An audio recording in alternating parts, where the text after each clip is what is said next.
ঠাকুর, মা আমাদের গ্রামবাসীকে সময়ে অসময়ে বিভিন্ন বিপদ থেকে রক্ষা করেন। যেমন আপনার প্রাণ বাঁচিয়েছেন। আপনারও তো প্রাণ বাঁচিয়েছে। হ্যাঁ, এখানে এসে মায়ের কাছে যে যা চায় মা তাই দেন। সত্যি?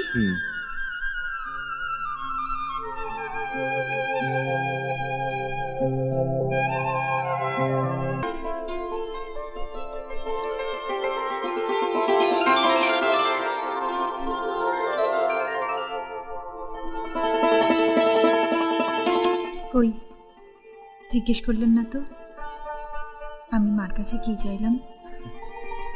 কি চাইলেন? তোমাকে। এসব আপনি কি বলছেন? আমি ঠিকই বলছি। আমি আমি শুধু তোমাকেই চাইছি। না, এ হয় না, এ হতে পারে না। আপনি ভুল করছেন, আপনি ভুল পথে এগোচ্ছেন। হ্যাঁ, ভুল আমি এতদিন করেছিলাম, ভুল পথে হেঁটেছিলাম, বেঠিক পথে গিয়ে আলো জ্বালাবার চেষ্টা করেছিলাম। কিন্তু আজ আমি তোমার জীবনে আলোর জ্যোতি জ্বালাতে চাই। জীবন কিন্তু কিন্তু সেই আলো বেশিক্ষণ জ্বলবে না, আলো নিভে যাবে।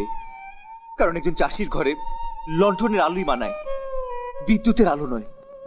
আমার মতো এই সামান্য চাষির ছেলের মনে মিথ্যে আশা জাগিয়ে আমাকে কষ্ট দেবেন না, আর ভবিষ্যতে আপনিও কষ্ট পাবেন না। আমি ছোটবেলা থেকে যা চেয়েছি তাই আমি পেয়েছি। কিছু চাওয়ার মধ্যে আর কিছু পাওয়ার মধ্যে অনেক পার্থক্য, সেটা তুমি নিশ্চয়ই বুঝো। আমি সব বুঝতে পারছি, কিন্তু যা হবার নয়। কি হবার নয়? কেন হবার নয়? আমাদের বাধাটা কোথায়? বাধাই সমাজ, বাধাই সমাজের মানুষ, বাধা আপনার বাবা, আপনার পরিবার। তারা কোনো অবস্থাতেই কোনো মতই মেনে নেবে না আমার মতো একটা গরিব চাষির ছেলের সাথে আপনার মতো সমাজের বিদ্বেষের।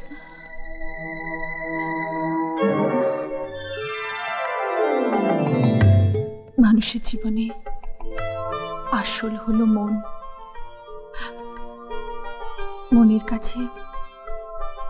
মনের কাছে সমাজ তুচ্ছ, সব মিথ্যে হয়ে যাবে। জীবন শুধু বেঁচে থাকবে আমাদের আসল সত্য, যে সত্য আমাদের ভালোবাসা। জীবন আমাদের ভালোবাসাকে কোনো শক্তি নেই যে আমাদের ভালোবাসাকে ভেঙে চুরমার করে দিতে পারে। জীবন প্লিজ, জীবন আমাকে এবারের মতো জিততে দাও। জীবন এই জেতা আমার জীবনের শ্রেষ্ঠ জেতা হবে। জীবন প্লিজ, জীবন আমি তোমার জীবনের জ্যোতি। জীবন আমি তোমার জীবনের জ্যোতি।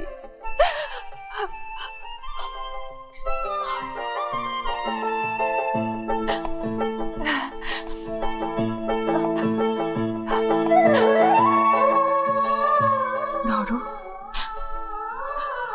প্লিজ।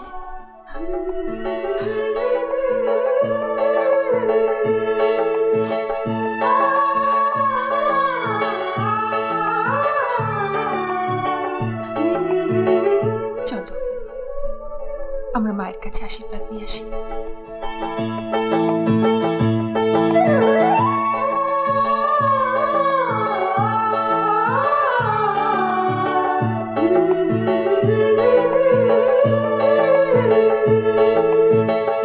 রতন, তুমি জানো তুমি কি বলছো? আমি স্বচক্ষে দেখেছি স্যার। হ্যাঁ, আর এটা সত্যি। আর এটা যদি সত্যি না হয় তাহলে এই বন্দুক দিয়ে তোমার চোখ দুটো আমি অন্ধ করে দেবো। সীমা, এদিকে এসো।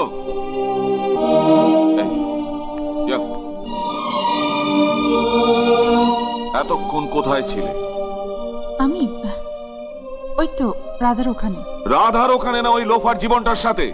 বাবা, ও লোফার নয়। না, লোফার নয়, মুখ্যমন্ত্রী হব। মুখ্যমন্ত্রী শোনো, আমি তোমাকে স্বাধীনতা দিয়েছি মানে এই নয় তুমি তার যথেচ্ছ ব্যবহার করো। আমার বংশের মান মর্যাদা মাটিতে মিশিয়ে দেওয়ার অধিকার তোমায় কে দিয়েছে? বাবা, আমি এমন কিছু করিনি যাতে তোমার বংশের মান মর্যাদা মাটিতে মিশে যায়। আমি কি শুনছি? কি শুনেছ? এই না যে আমি জীবনকে ভালোবাসি। How dare you! তোমার এত বড় সাহস হলো কি করে? চঞ্চল, আমি তোকে একটা ভালো কলেজে লেখাপড়া শিখিয়েছি, তার মানে এই নয় যে তুই গ্রামের একটা থার্ড ক্লাস গরিব চাষির ছেলের সঙ্গে।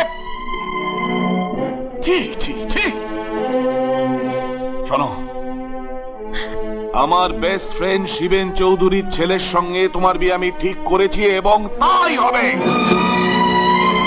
আই অ্যাম সরি বাবা, জীবন ছাড়া অন্য কোনো ছেলেকে বিয়ে করা আমার পক্ষে সম্ভব নয়। আর তাছাড়া ও আজ বিকেলে আসছে তোমার সঙ্গে দেখা করতে। Ratan, yes sir. ওই লোফারটা যেন। বাবা প্লিজ মাইন্ড ইওর ল্যাঙ্গুয়েজ। যাকে তুমি লোফার বলছো সেই লোকটা কিন্তু আমাকে সাপের ছোবল থেকে বাঁচিয়েছে। হ্যাঁ, শুনেছি শুনেছি শুনেছি। তার জন্য কিছু বকশিশ দিয়ে দে, যত টাকা চাই বকশিশ দিয়ে দে।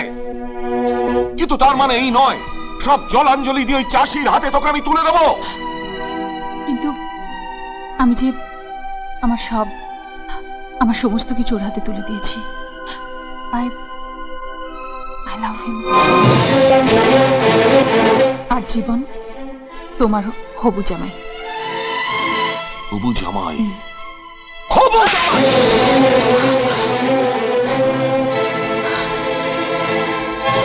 রতন, আমি সব শুনেছি স্যার।